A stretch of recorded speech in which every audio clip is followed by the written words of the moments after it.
Les Américains, avant 1913, ils avaient une banque centrale, mais qui était encore sous contrôle des citoyens, plus ou moins. Et puis, ils n'avaient pas d'impôt sur le revenu. Ils n'avaient pas d'impôt sur le revenu. La même année, 1913, alors je veux dire, ils peuvent marquer cet anniversaire d'une pierre noire. La même année, les banquiers privés, 5 banquiers, ont réussi avec des manœuvres qui sont... Vraiment, il faut lire ça, quoi. C'est passionnant, il faut lire ça. Il y a 2 gars qui ont enquêté toute leur vie sur le sujet et qui ont retracé ça méticuleusement. C'est passionnant. 5 banquiers qui ont réussi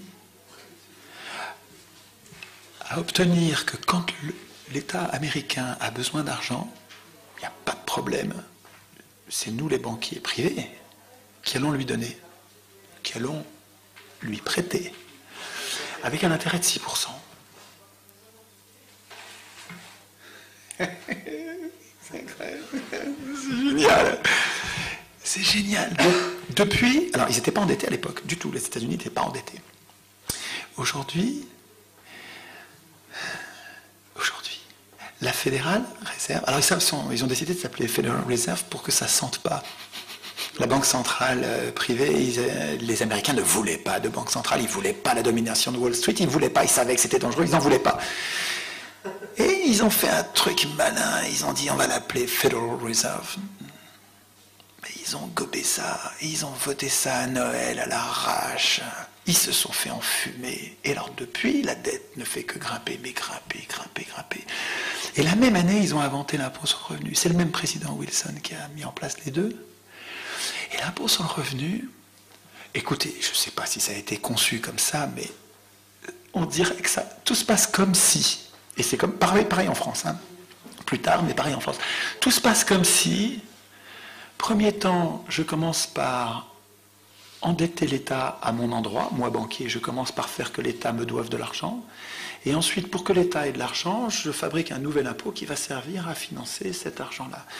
Et finalement, je fais bosser les Américains pour moi, quoi, hein, et moi, je continue à faire rien d'autre que m'acheter mon yacht, mon machin, comme Veblen disait. Hein. Mais attends, c'est que ça marche vachement bien, et finalement, l'impôt sur le revenu, il prend tout le service de la dette aux États-Unis. C'est-à-dire que toute la masse monétaire des États-Unis, qui est de la dette, évidemment, il faudra qu'on prenne le temps d'expliquer ça, la monnaie, c'est de la dette. De la dette de l'État ou de la dette de la banque, mais c'est que de la dette. En France, c'est pareil. Tout ce que vous payez en impôt sur le revenu, 100% de ce que vous payez, ne sert pas à faire marcher les hôpitaux, les écoles, les services publics. Pas du tout. Ça part tout dans le service de la dette, c'est-à-dire que ça part dans les poches des riches qui ont prêté à l'État, parce que l'État a renoncé à créer lui-même la monnaie dont il a besoin. L'État, c'est l'État. Nous, en fait, nos représentants, en fait, des félons, des traîtres ont obligé l'État, nous ont obligés à nous endetter auprès d'acteurs privés, donc des gens qui, par définition, ont de l'argent. S'ils peuvent nous prêter, c'est qu'ils ont de l'argent. À nous endetter auprès de ces gens-là, en leur payant un intérêt. Et cet intérêt, alors il a grandi depuis 1973. Et si vous regardez les déficits de chaque année, ils sont égaux au service de la dette. C'est-à-dire que s'il n'y avait pas la dette, on serait resté à peu près, grosso modo, on serait resté à peu près à l'équilibre, à peu près. C'est-à-dire qu'en fait, le déséquilibre, c'est la formation de la dette et le service de la dette, pas le remboursement. C'est inaccessible le remboursement, ça fait trop d'argent. Le service de la dette, juste les intérêts, l'État le prend par l'impôt sur le revenu et le donne aux riches. Mais c'est incroyable qu'on accepte un système pareil. C'est juste incroyable qu'on accepte. C'est incroyable qu'on appelle représentants des gens qui sont capables de nous trahir au dernier degré comme ça. Quand vous faites les milliards et que vous regardez ce qui nous manque pour la Sécu, vous regardez ce qui nous manque pour la retraite, vous regardez ce qui nous manque pour EDF, GDF, tous les services publics, mais attendez, mais vous avez tout ce qu'il faut. Vous avez tout ce qu'il faut.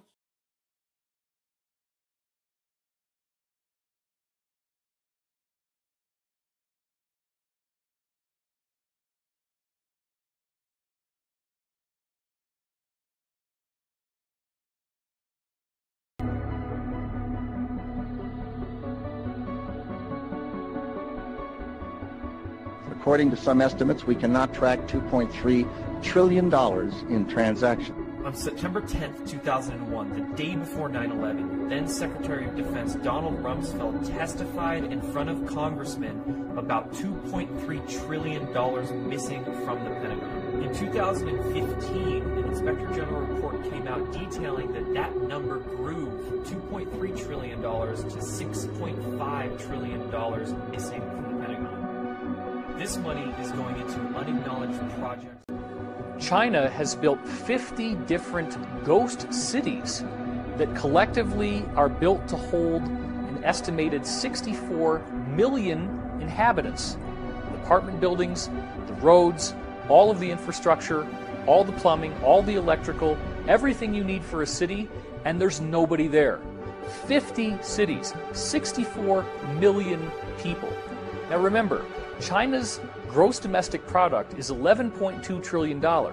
They're not even spending a majority of their gross domestic product on these ghost cities, and yet they have the money to do it.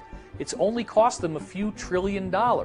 So once you start thinking about it that way, you start to see how much money $1,000 billion really is. $1 billion is a lot. If you're a billionaire, you can do anything you want. $1,000 billion is a sum of money that just gets dropped out there with this word trillion, but we're not really thinking about how it literally can build an entire civilization.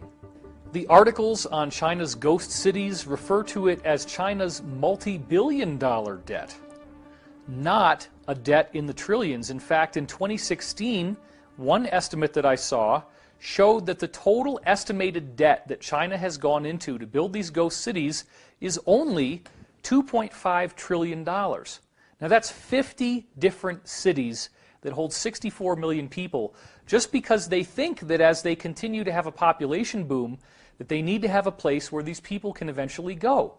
But literally nobody is there right now. So imagine what that means when you start tossing around a figure of the too big to fail banks needing a bailout that, according to Senator Ron Paul, was $29 trillion. You're talking about over 10 times the amount of money that China needed to build 50 different ghost cities that can hold millions and millions and millions of people. So then the question is, where did all this money go? The total amount of money in the world in the 2008 year of the collapse, the gross world product, or GWP, was only $60 trillion. So the theft of $29 trillion from the printed out of hot air US dollar is half of the wealth of the entire world.